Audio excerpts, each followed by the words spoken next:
Bismillahirrahmanirrahim. Assalamualaikum warahmatullahi wabarakatuh. Saya akan mempresentasikan hasil kerja saya yang berjudul Dampak Permasalahan Kredit Macet dalam Bidang Perbankan di Indonesia. Judul ini yang saya ambil referensi dari manajemen perbankan. Baik, materi yang pertama yaitu pengertian kredit macet. Istilah kredit berasal dari bahasa Latin, yaitu credere, yang berarti kepercayaan.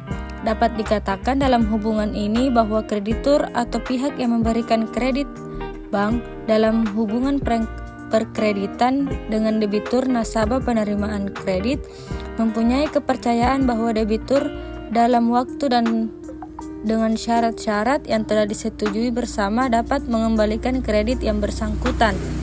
Menurut pasal 1 angka 11 Undang-Undang Nomor 10 Tahun 1998 tentang perubahan atas Undang-Undang Nomor 7 Tahun 1992 tentang perbankan, merumuskan pengertian kredit dalam adalah penyediaan uang atau tagihan yang dapat dipersamakan dengan itu berdasarkan persetujuan atau kesepakatan pinjam-meminjam antara bank dengan pihak lain yang mewajibkan pihak meminjam melunasi hutangnya setelah jangka waktu tertentu dengan pemberian bunga.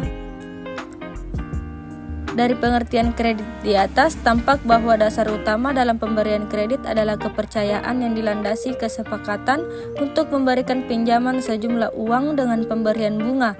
Peluncuran kredit oleh suatu bank mestilah dilakukan dengan berpegangan dengan beberapa prinsip, yaitu prinsip kepercayaan, prinsip kehati-hatian, prinsip 5C yaitu karakter atau kepribadian, capacity atau kemampuan, capital atau modal, condition of economy atau kondisi ekonomi, collateral atau agunan.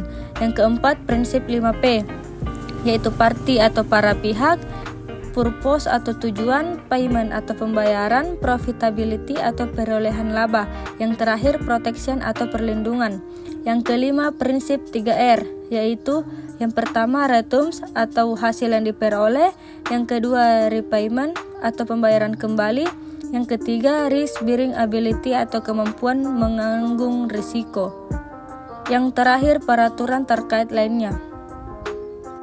Selanjutnya materi kedua yaitu penyebab kredit macet dalam bidang perbankan di Indonesia. Kredit macet dapat disebabkan oleh berbagai faktor, baik faktor internal maupun eksternal. Faktor internal penyebab timbulnya kredit macet yaitu penyimpangan dalam pelaksanaan prosedur perkreditan, itikat kurang baik dari pemilik, pengurus atau pegawai bank, lemahnya sistem administrasi dan pengawasan kredit, serta lemahnya sistem informasi kredit macet. Sedangkan faktor eksternal penyebab timbulnya kredit macet adalah kegagalan usaha debitur, musibah terhadap debitur atau terhadap kegiatan usaha debitur, serta menurunnya kegiatan ekonomi dan tingginya suatu bunga kredit. Sejak ditandatanganinya perjanjian kredit antara bank dengan nasabah debitur, sejak saat itulah timbul hak dan kewajiban para pihak. Kewajiban nasabah debitur adalah membawa pokok pinjaman beserta bunganya.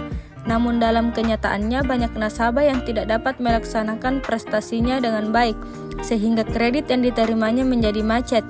Sebagian besar kredit macet timbul karena hal-hal yang terjadi pada pihak debitur.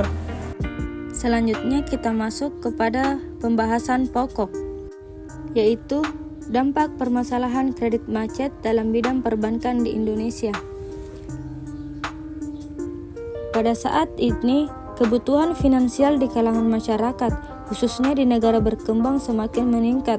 Mengingat semakin meningkatnya mobilitas dan aktivitas masyarakat, segala aspek dalam kehidupan masyarakat tidak terlepas dari transaksi perbankan. Contohnya, semakin maraknya kebutuhan konsumen untuk membuka rekening baru, transaksi tunai atau non-tunai, dan terutama pengajuan peminjaman kredit. Alhasil, pihak bank harus berupaya untuk memenuhi segala kebutuhan nasabahnya demi kelangsungan bank tersebut. Berkenaan dengan meningkatnya permintaan kredit tersebut, muncullah masalah baru yang membuat bank kewalahan dalam menangani masalah kredit yang meningkat. Meningkatnya pengajuan kredit oleh masyarakat memiliki risiko yaitu kredit macet. Kredit macet adalah suatu keadaan di mana debitur baik perorangan atau perusahaan tidak mampu membayar kredit bank tepat pada waktunya. Otoritas Jasa Keuangan atau OJK mencatat adanya peningkatan rasio non-performing loan gross pada Februari 2019 mencapai 2,59% atau naik dari 2,56% pada bulan sebelumnya. Rasio NPL bersih juga meningkat dari 1,13% menjadi 1,17% pada periode yang sama. Salah satu penyebab dari peningkatan kredit macet ini adalah kurangnya pengetahuan masyarakat atau nasabah tentang sistematika kredit itu sendiri. Masyarakat memenuhi kebutuhan dengan pembayaran melalui kartu kredit tanpa memahami secara keseluruhan aturan dan konsekuensi dari penggunaan kartu kredit tersebut. Penyebab lain dari permasalahan kredit macet ini yaitu ketidakseimbangan antara jumlah customer service dengan jumlah nasabah yang terus meningkat sehingga ada nasabah yang kurang dibekali pengetahuan yang cukup mengenai produk kartu kredit yang dimilikinya. Lalu, muncul pula berbagai keluhan masyarakat berkaitan dengan masalah kredit ini, yaitu seperti tagihan-tagihan yang tiba-tiba melonjak, suku bunga yang sangat tinggi, penagihan oleh debit kolektor yang dianggap kurang manusiawi dan lain sebagainya. Selain itu, dari sisi bank, pihak bank yang dianggap terlalu mengejar target penyaluran kredit menyebabkan pihak bank mengabaikan aspek analisis kredit seperti pengelolaan informasi yang kurang baik, kurang efektifnya kebijakan dalam pemberian kredit, dan SOP analisis kredit yang buruk. Hal tersebut mengakibatkan kredit macet masih menjadi ancaman besar bagi bank yang belum dapat terselesaikan hingga saat ini. Selanjutnya, hasil analisis dari dampak yang telah dijelaskan sebelumnya, yaitu menurut saya, keluhan-keluhan nasabah tersebut dapat ditangani dengan beberapa solusi, seperti adanya video interaktif yang dibuat oleh pihak bank untuk memudahkan pemahaman masyarakat atau prosedur kartu kredit. Dengan video interaktif tersebut, tentunya dapat mengurangi tugas customer service dalam memberi pemahaman kepada nasabah, sehingga menjadi lebih efektif dan efisien. Peningkatan layanan chatbot juga perlu dilakukan agar memudahkan nasabah untuk mengakses informasi perbankan, terutama tentang masalah kredit. Selanjutnya, pihak bank perlu melakukan training terhadap karyawan-karyawannya, terutama pada customer service dan analisis kredit agar dapat memaksimalkan fungsinya dalam memberi informasi mengenai kredit dan mengantisipasi terjadinya kredit macet.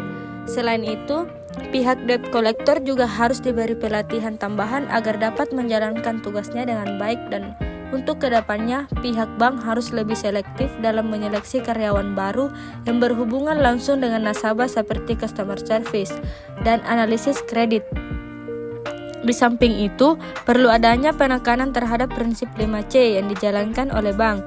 Prinsip 5C sendiri merupakan singkatan dari karakter, capacity, capital, condition, kolateral.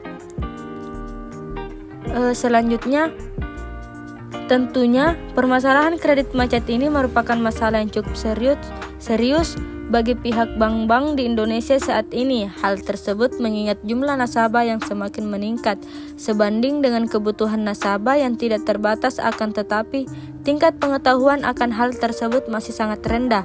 Dengan demikian, keberadaan solusi-solusi di atas diharapkan mampu mengatasi permasalahan kredit macet yang dialami baik oleh pihak bank pada khususnya maupun oleh nasabah pada umumnya.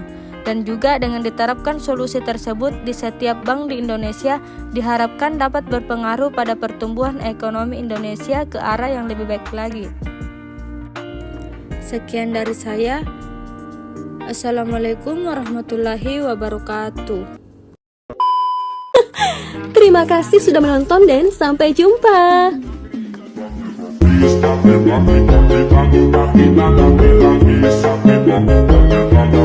Be